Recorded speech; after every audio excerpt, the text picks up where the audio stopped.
இங்க நிறைய பேர் கிரிக்கெட் விளையாண்டுட்டு இருக்கும் போது அப்ப பேட்ஸ்மேன் அடிச்ச பால் ஒருத்த மூஞ்சிலே பட்டுறது. உடனே அவனை ஹாஸ்பிட்டல் கூட்டிட்டு போறாங்க. அந்த டாக்டருக்குமே அவசர வேலை இருக்கனால இவன் மூஞ்சில ஏடா கூடமா தையல போட்டு விட்டுறாரு. இப்ப அவர் இழுத்து போட்ட தையல்னால இவன் எப்ப பார்த்தாலுமே சிரிச்சுக்கிட்டே இருக்கான். காலையில இவன் தூங்கிட்டு இருக்கும் போது கூட சிரிச்சுக்கிட்டே இருக்கான். அதை பார்த்து இவன் சிஸ்டர் அவனை ஒரு போட்டோவே எடுத்துறாங்க. இப்படியே இவன் சேவிங் பண்றதுக்காக சலூனுக்கு போயிருப்பான். அவருமே இவனை பார்த்து தம்பி சிரிக்க கூடாது உம்முன்னு இருக்கணும் அப்படின்னு சொல்லுவாரு. ஆனா இவனால அப்படி இருக்கவே முடியல. மறுபடியுமே சிரிச்சுக்கிட்டே இருக்கான். அதனால அவருமே தம்பி உம்முன்னு இருக்கணும் அப்படின்னு சொல்றாரு. இப்ப இவனுமே கோவப்பட்டு அங்கிருந்து கிளம்பி போயிடுறான். அதுக்கப்புறம் அவனோட ஃப்ரெண்டு வீட்டுல யாரோ ஒருத்தங்க இறந்து போயிருப்பாங்க. இவனுமே அங்க பார்க்க போவான். அப்ப அங்க இருக்க எல்லாருமே அழுதுட்டு இருப்பாங்க. இவன் மட்டும் சிரிச்சுக்கிட்டே இருக்கான். இதை பார்த்து அவங்களுக்கு ஒண்ணுமே புரியல. உடனே அவனோட ஃப்ரெண்டுமே அவனை கூட்டிட்டு வெளியில வந்து உட்கார வைப்பான். அப்ப உள்ள இருந்து அழுதுட்டே ஒரு அக்கா வெளியில வந்து உட்காருவாங்க. அந்த அக்கா ரொம்ப நேரமா அழுதுட்டே இருப்பாங்க. ஆனா அவன் சிரிச்சுக்கிட்டே இருக்கான். என்னடா இங்க வந்து சிரிச்சுக்கிட்டே இருக்காங்கிற மாதிரி அந்த அக்காவுமே அவனை பாக்குறாங்க.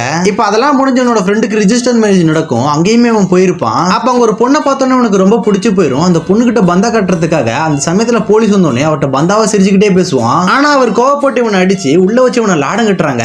உங்களுக்கும் இந்த மாதிரி எந்த ஒரு கிரிட்டிக்கல் சிச்சுவேஷன்லயும் சிரிச்சுக்கிட்டே இருக்க அந்த ஃப்ரெண்டுக்கு இந்த வீடியோ ஷேர் பண்ணிட்டு அவனோட பேரை கமெண்ட்ல சொல்லிட்டு போங்க.